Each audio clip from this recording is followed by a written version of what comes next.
July 2nd, 1644. A summer evening near York. 46,000 men, the largest armies ever assembled on English soil, faced each other across moorland that would soon be drenched in blood. On one side stood Parliament's forces, united for once in desperate alliance. On the other, King Charles I's Northern Army, defending the last Royalist stronghold that mattered. If the king lost here, he lost the north. If Parliament lost, the civil war might drag on for years. This is Marston Moor, where 46,000 Englishmen killed each other over whether a king could rule without Parliament's consent, where 2 hours of brutal combat decided which side controlled half of England, and where one cavalry charge changed everything, proving that discipline, training, and religious conviction could shatter armies twice your size. Welcome to Britain's history. Today we're diving into the battle everyone's heard of, but few understand. A fight so large it dwarfed every other English battle before or since. Because Marston Moor wasn't just about numbers.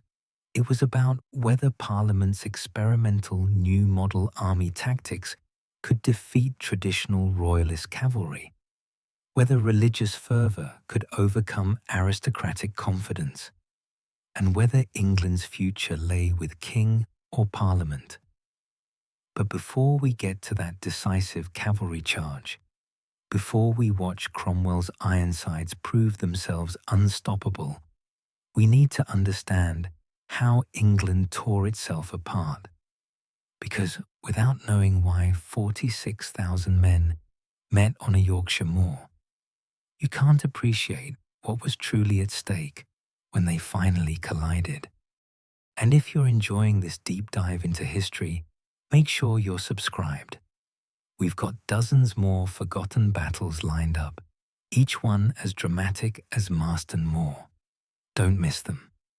Let's go back to 1642, when England descended into civil war over a question that had been building for decades. Could a king rule without Parliament? King Charles I believed in the divine right of kings, the idea that monarchs were appointed by God and answered to no one on earth. Parliament believed they represented the people and had rights the king couldn't simply ignore. For years, the tension simmered. Then, in 1642, it exploded into open warfare. The early years of the war were chaotic and indecisive. Neither side had overwhelming advantages. The Royalists, called cavaliers for their aristocratic cavalry, drew support from the north and west, from traditional nobility, and from those who valued order and hierarchy. They had more experienced military leaders, men who'd fought in European wars. Their cavalry, led by the king's nephew, Prince Rupert, was considered the best in England, fast, aggressive, and seemingly invincible. Parliament, whose supporters were called Roundheads because many cut their hair short in Puritan fashion, controlled London, the Navy, and the economically vital southeast. They had more money, better access to foreign trade, and the wealth of England's commercial classes. But their armies were amateur affairs, led by nobles who commanded through social status rather than military competence. Their cavalry was outmatched. Their infantry was brave but poorly coordinated. They kept losing battles to smaller Royalist forces. By 1644, the war had reached a critical juncture. Parliament controlled the south and east. The king controlled much of the north and west. But York, the great northern capital, was besieged by parliamentary forces. If York fell, the king would lose his northern stronghold and the resources, manpower, and strategic position it provided. The entire northern half of England would collapse into parliamentary hands. King Charles ordered Prince Rupert to relieve York at all costs. Rupert marched north with about 14,000 men, moving with his characteristic speed and aggression. The parliamentary forces besieging York, three separate armies that had finally agreed to cooperate, numbered about 27,000 under the overall command of Lord Fairfax, with the Scottish Earl of Leven and the Earl of Manchester commanding the allied Scottish and Eastern Association armies, respectively. Think about this situation for a moment. You're a parliamentary commander. You finally have your armies working together, besieging the king's most important northern city. Then you hear Prince Rupert is coming with relief forces. Do you abandon the siege and fight him? Or stay and hope your siege works before he arrives? Either choice is a gamble. What would you have done? Drop your thoughts in the comments. The parliamentary commanders chose to fight. They abandoned the siege of York and positioned their combined armies on Marston Moor, a few miles west of the city, blocking Rupert's approach. Their reasoning was sound. If they could destroy Rupert's army, York would fall anyway, and the king would lose both his northern army and his northern capital in one blow. But they were taking an enormous risk fighting Rupert, whose tactical brilliance and aggressive cavalry had won battle after battle. Rupert relieved York on July 1st, entering the city and linking up with the Duke of Newcastle's garrison forces. Another 4,000 men. Now the Royalists numbered about 18,000. Still outnumbered, but Rupert had beaten worse odds before. The parliamentary commanders, expecting Rupert to rest his army and resupply in York, began withdrawing toward their own strongholds. They'd blocked his path. He'd gotten around them. The campaign season was ending. Better to regroup and try again later. But Rupert had different ideas. King Charles had ordered him to relieve York and, if possible, fight the enemy. Rupert interpreted this as a command to engage immediately. On the morning of July 2nd, he marched his army out of York toward Marston Moor, seeking battle. The parliamentary forces, caught by surprise, had to scramble to reform their lines and prepare for combat. By early afternoon, both armies were deployed across the moor. The scale was unprecedented. Approximately 46,000 men faced each other across moorland, the largest concentration of military force ever assembled in England. The parliamentary forces held slightly higher ground to the south. The Royalists deployed along the northern edge of the moor. Between them lay open ground sloping gently down to a ditch and hedge line that would prove crucial to the coming battle. The parliamentary army deployed with Scottish infantry and cavalry on the right wing, English infantry in the centre, and the Eastern Association forces, including Oliver Cromwell's cavalry, on the left wing. The three armies had finally learned to cooperate, but coordination was still imperfect. Different commanders led different sections. Unity of command existed more on paper than in practice. The Royalists deployed more traditionally. Prince Rupert commanded the cavalry on the right wing, his usual position, where his aggressive charges had won so many battles. The Duke of Newcastle's infantry, the famous Whitecoats, held the centre. Lord Goring commanded cavalry on the left wing. The Royalist plan was classic: cavalry charges on the wings to break enemy flanks, then envelope the centre and crush it. By late afternoon, both armies stood ready, but nobody attacked. Hours passed, Evening approached. Prince Rupert, assuming battle wouldn't begin so late in the day, reportedly went to his coach for dinner. Many Royalist soldiers relaxed, thinking combat would wait until morning. It was a catastrophic assumption. Around 7:30 p.m., just as a thunderstorm broke over the moor, the parliamentary forces attacked. The timing was brilliant. Attacking late in the day when enemies expected delay, using the storm's confusion to mask their advance. The entire parliamentary line surged forward, 27,000 men advancing through rain toward the Royalist position. The battle that followed was chaos on a scale England had never seen. On the Royalist right, Prince Rupert's cavalry, caught by surprise but recovering quickly, charged into the advancing Scottish and parliamentary horse. Despite the surprise, Rupert's cavalry fought with their usual ferocity.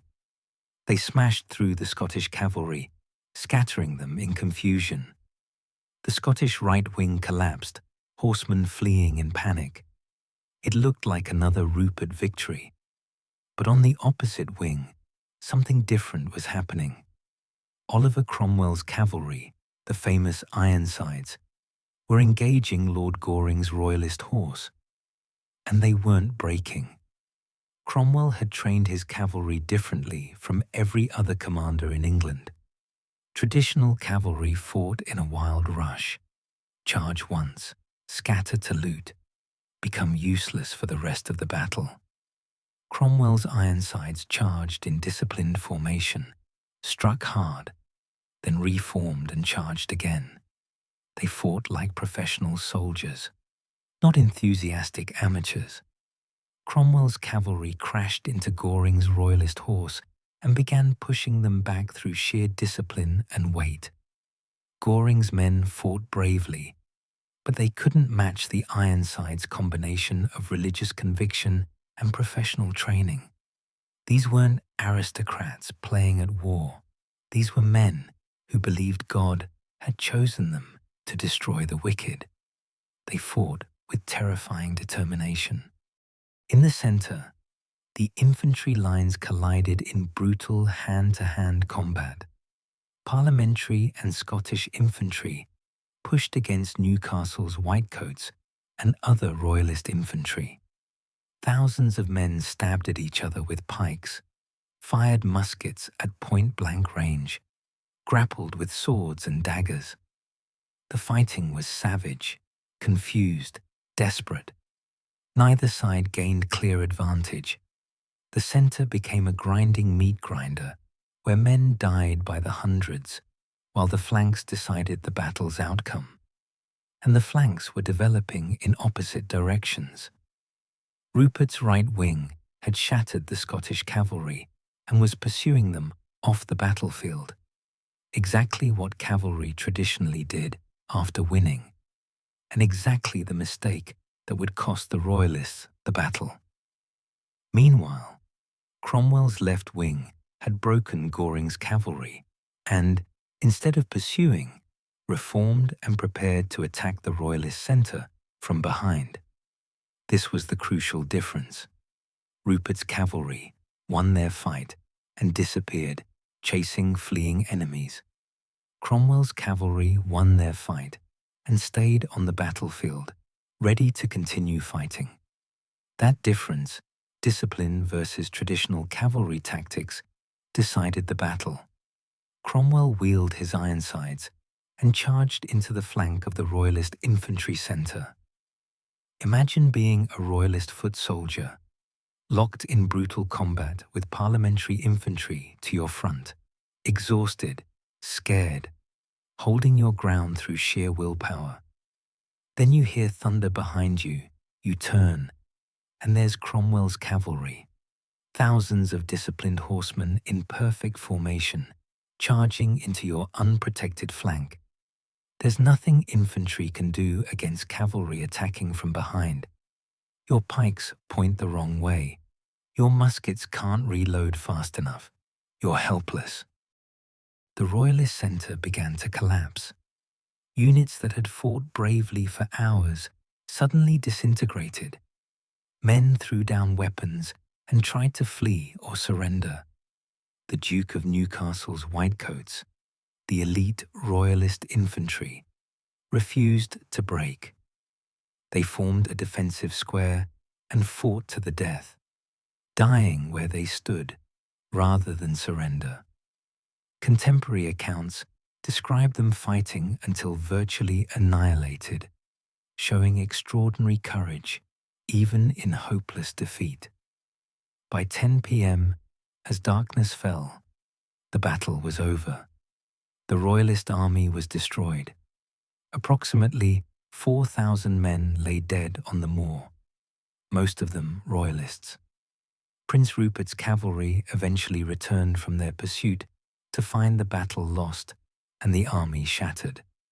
Rupert himself barely escaped, fleeing toward the safety of Lancashire. The Duke of Newcastle, seeing his beloved Whitecoats destroyed and the cause he'd funded with his own fortune defeated, fled to the continent and never returned. The casualties at Marston Moor, about 4,000 dead, might not sound enormous compared to battles like Towton, but these were trained soldiers, not hastily raised levies. The Royalist army that had dominated northern England for 2 years was effectively destroyed. More importantly, the myth of Royalist cavalry invincibility was shattered. Cromwell had proven that disciplined professional cavalry could defeat aristocratic horsemen who relied on dash and courage rather than training and coordination. The strategic consequences were immediate and devastating for the king. York surrendered 2 weeks later, on July 16th. The entire north fell under parliamentary control. Royalist strongholds across the region surrendered or were besieged and captured. The king lost half his kingdom's territory, vast resources, and critical recruiting grounds in a single evening. The war wasn't over. It would continue for another year. But Marston Moor made Parliament's eventual victory likely rather than uncertain. The battle also established Oliver Cromwell as Parliament's most capable commander. Before Marston Moor, he was a relatively unknown cavalry officer with radical religious views. After Marston Moor, he was the man who'd won the largest battle of the war through superior tactics and discipline. Within a year, he'd helped create the new model army, a professional national force built on the principles his Ironsides had demonstrated at Marston Moor. That army would crush the Royalists at Naseby in 1645 and ultimately force the king's surrender. From a Royalist perspective, Marston Moor was catastrophe born of overconfidence and tactical mistakes. Prince Rupert had been surprised by the late afternoon attack, a failure of intelligence and awareness. His cavalry had won their fight, but left the battlefield instead of supporting the centre. Traditional tactics that worked against amateur forces, but failed against Cromwell's professionals. The Royalist infantry fought bravely, but bravery wasn't enough when cavalry attacked from unexpected directions. Some Royalist commanders blamed Rupert for fighting at all.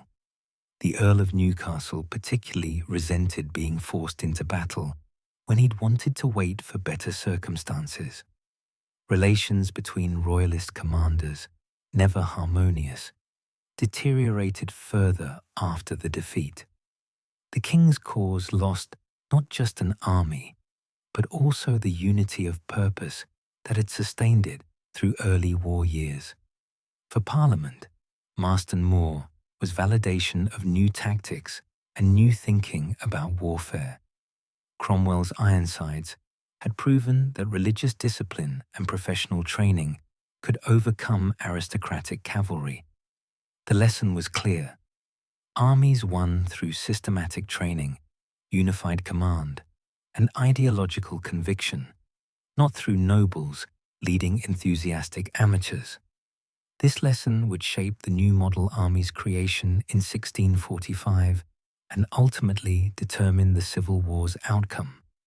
The battle also demonstrated the importance of cavalry discipline in 17th century warfare. Cavalry's traditional role was shock combat, charge hard, break enemy formations, pursue fleeing soldiers. This worked against demoralized or poorly trained opponents. But Cromwell recognized that cavalry which stayed disciplined after initial success could dominate battlefields by attacking enemy infantry from multiple directions.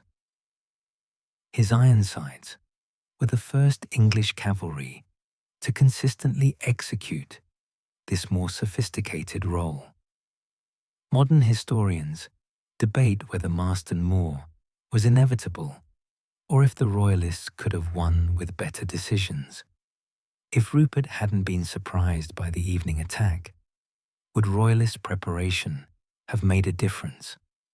If Rupert's cavalry had reformed after their initial victory instead of pursuing, could they have countered Cromwell's flank attack? If the battle had been fought the next morning instead of that evening, would fresh Royalist troops have performed better? These questions are unanswerable, but instructive. Marston Moor shows how small tactical decisions, when to attack, whether cavalry pursues or reforms, how disciplined troops remain under pressure, can determine enormous strategic outcomes. One evening's fighting cost the king half his kingdom because cavalry pursued fleeing enemies instead of supporting infantry, because an army was surprised despite expecting battle, because professional discipline defeated amateur enthusiasm. Think about the human cost for a moment. 4,000 Englishmen died killing other Englishmen over whether Parliament could limit royal power. These weren't foreign invaders or religious crusaders. These were neighbours, sometimes relatives, fighting about constitutional principles most of them probably didn't fully understand. The Civil War tore England apart in ways that took generations to heal. Was Marston Moor worth it? Did those 4,000 deaths advance any cause that justified them? Let me know what you think in the comments. The battlefield today is peaceful Yorkshire farmland. There's a monument erected in 1939 marking the site. You can walk the ground. Imagine 46,000 men deploying across the moor. Picture Cromwell's cavalry charging through the gathering darkness. But there's little to suggest that here, one summer evening, England's largest battle decided the nation's future. Marston Moor is less famous than Naseby, which finished the war a year later, less studied than Edgehill, which started it, less memorialized than smaller, more dramatic engagements. Perhaps because its very scale makes it hard to comprehend. 46,000 men is an abstraction. 4,000 dead is a statistic. The human reality, individual soldiers fighting, dying, fleeing in terror across a darkening moor, gets lost in the numbers. Yet Marston Moor mattered enormously. It proved Parliament could win large-scale battles through superior organization and discipline. It established Cromwell as a military genius whose cavalry tactics would revolutionize English warfare. It cost the king the north, and with it, any realistic chance of military victory. And it demonstrated that England's future lay not with traditional aristocratic military leadership, but with professional armies built on training, discipline, and ideological commitment. Within a year of Marston Moor, Parliament created the new model army, a national professional force built on principles Cromwell's Ironsides had demonstrated. That army crushed the Royalists at Naseby in June 1645, forcing the king's surrender and ultimately leading to his trial and execution in 1649. The English Civil War ended with Parliament victorious, the monarchy abolished temporarily, and England transformed into a republic under Cromwell's leadership. But the war's end didn't heal its divisions. The constitutional questions that sparked the conflict: how much power should monarchs have? What role Parliament should play? Where sovereignty truly resided, continued to shape English politics for decades. The Restoration in 1660 brought monarchy back, but it was a limited monarchy, constrained by Parliament in ways Charles I would never have accepted. The Glorious Revolution of 1688 established parliamentary supremacy permanently. All of this traced back to battles like Marston Moor, where armies fought to determine which vision of England would prevail. Yet we should remember the battle's human cost. 4,000 families lost sons, fathers, brothers, husbands. Thousands more were wounded, many crippled for life in an era with no veterans' benefits or medical care. Towns across northern England had to bury their dead, care for their wounded, and somehow continue living despite the trauma. The Civil War's battles weren't glorious. They were tragedies born of political failure and constitutional deadlock. If this is the kind of history that fascinates you, the battles that changed nations, the moments where military innovation met desperate necessity, the days when everything hung in balance, then you know what to do. This channel exists because these stories deserve to be told. What other Civil War battles should we cover? Naseby, which finished what Marston Moor started. Edgehill, where it all began. The sieges that ground down Royalist strongholds one by one. Drop your suggestions below. Thank you for watching Britain's History.